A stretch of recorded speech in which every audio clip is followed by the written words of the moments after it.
කට්ටුලින් කරන්න. අරෙන් කරලා ටේබල් එක මුඩ එලා ගන්නවා. එතකොට සයිඩ් සීම් පෙරලෙන්න බෑ. සයිඩ් සීම් මේක මේ පැත්තට මෙහෙම පෙරලිලා තිබුණා මෙෂර්මන්ට් එක වරදිනවා. සයිඩ් සීම් පෙරලෙන්නේ නැති වෙන්න ටේබල් එක උඩ තියලා මේකේ උස අපි මැද ඉඳන් පාතට වනින්න ඕන වේස් බෑන්ඩ් එක නැතුව. වේස් බෑන්ඩ් එක ගන්න පස්සේ. හරිද? වේස් බෑන්ඩ් එක නැතුව අපි උඩ ඉඳන් පාතට වනින්න ඕනි. මෙන්න මේ දුරට. මේකට අපි කියනවා අඳුමේ උස.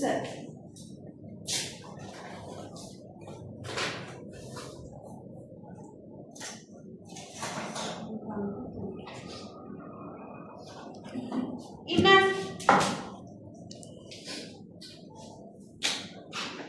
කොහොමද ගන්න? මේ පොයින්ට් එකේ ඉඳලා මේ පොයින්ට් එකට තියෙන දුර. මේ දුර මැන්නම අපිට එන්නේ ඉන වටද? නෑ. ඉන වටේ භාගයයි. එහෙනම් අපි මෙන්න මේ දුර.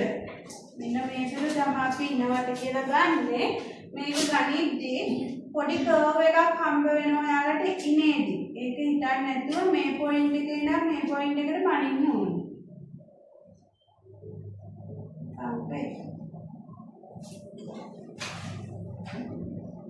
උකුලට තියෙන උස ඔයාලගේ chart එකේ දීලා තියෙනවා size එකෙන් size එකට උකුලට තියෙන උස වෙනස් වෙනවා. හරිද? එතකොට අපි ඉන්නේ ඉඳලා උකුලට තියෙන උසනේ ගන්නනේ. මේ side seam එකේ උඩ ඉඳලා පාතට මනින්න ඕන උකුලට තියෙන උස. එහෙම නැත්නම් මැද ඉඳලා පාතට මනින්න ඕන. හරිද? අපි අඳිනකොට පැටර්න් එකේ අඳිනකොට උකුලට තියෙන උස අපි ගන්නෙ මැද ඉඳලා. දැන් ඔයාලට සාම්පල් එකක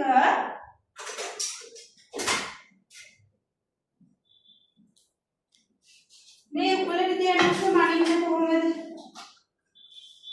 සාම්පල් එකක් දුන්නාම chart එක කරා මේ measurement එක අපි ළඟ තියෙනවා. හැබැයි අඳුම අපි ළඟ නෑනේ. නේ? එතකොට ඔය chart එකේ තියෙන එක ඔයාලා චුට්ටක් ඔලේ තියාගෙන ඉන්න ඕනේ. ඉන 34 නම් උකුලට තියෙන උස 7යි ගානක් කියන එක ඔලේ චුට්ටක් තියෙන්න ඕනේ. නැත්නම් අපිට මනින්න බෑ සාම්පල් එකකින්. නේ? අපි ඔන්න 6 ගානක් පාත් කරලා මනිනවා. සමහරවිට ඊට වඩා උකුල ලොකු වෙන්න පුළුවන්. ඊට පස්සේ ඒ උස මැනලා ඔයාලට පුළුවන් ඔයාලගේ ඇඳුම උඩින් මේ රූල තියලා මෙතන ඉඳන් මෙතෙන්ට දුර බලලා ඔයාලගේ උකුල වට මාක් කරගන්න.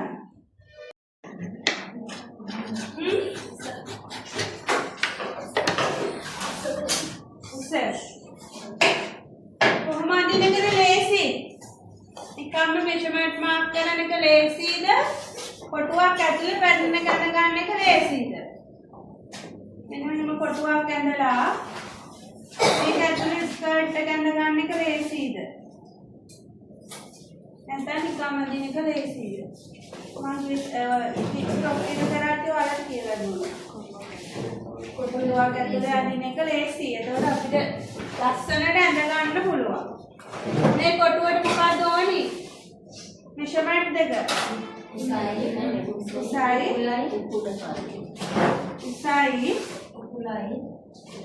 උකුල කීයෙන්ද බෙදන්න ඕනි? අයි 4ෙන් බෙදන්නේ.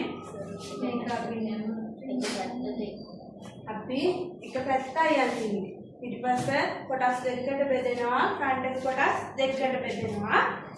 මේ සම්පූර්ණ වටරවුමේ එක පැත්තයි අදින්නේ 4ෙන් එක. එහෙනම් උකුල 4ෙන් බෙදන්න ඕනේ. ඔයාලගේ නෝට් එකේ දාගන්න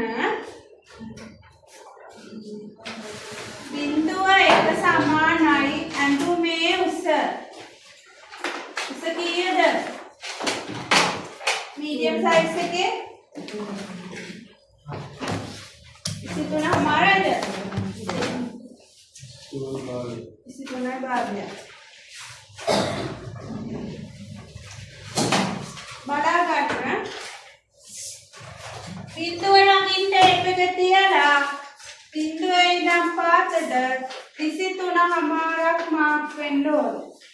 බිංදුවේ ඉඳලා පාතට. මේක අංක 1.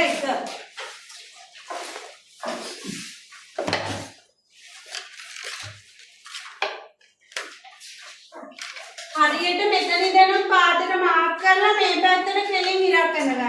මෙහෙනොත් මාර්ක් කරන්න 23:00.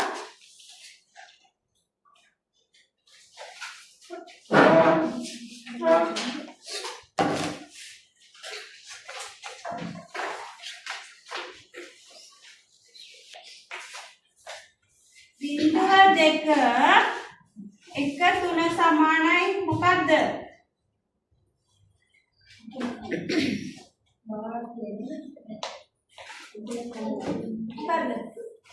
බිංදුව 2 1 3යි. උකුල බෙදීම 4. ඔය 30ද 38යි නේද?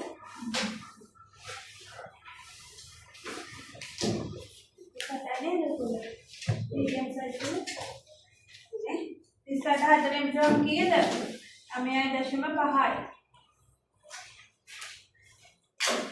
බලගන්න බිංදුවේ ඉඳලා මේ පැත්තට 9.5යි, එකේ ඉඳලා මේ පැත්තට 9.5යි මාර්ක් කරලා ලයින් එකක් පාටට ඇඳලා.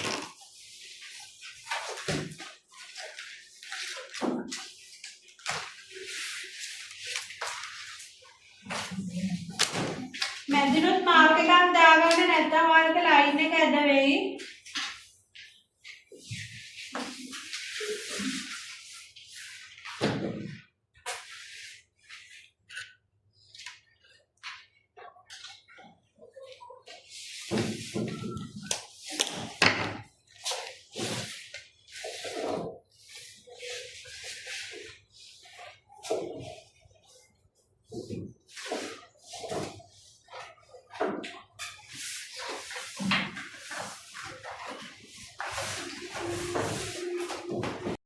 ඊට පස්සේ මොකක්ද මාර්ක් වෙන්න ඕනේ?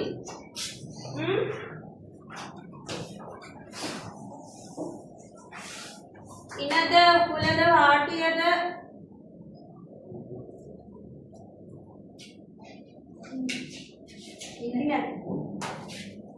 බිංදුව 4 සමානයි ඉන වට බෙදීම 4. ඉන කීයද? කීයද? 30යි. 30 බෙදීම 4 සමානයි 15යි 7.5.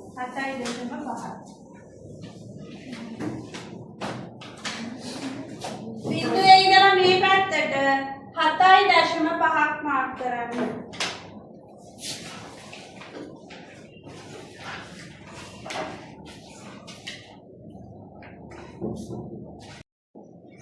මේක අතින්ම තමයි ෂේප් එක අඳ ගන්න ඕනි. මුලින්ම කඩ ඉරකින් ඇඳගෙන ඊට පස්සේ ශානි ඉරකින් යාකර ගන්න.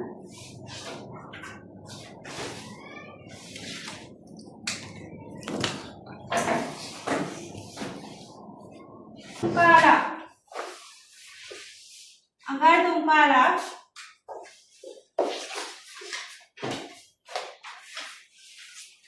මිනිමයිස් රූලෙන් තියන්නේ කිසිම කෙනෙක්.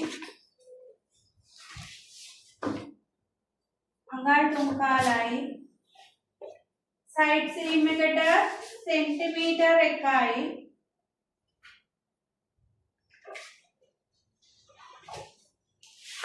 ඉනට සෙන්ටිමීටර් 1යි.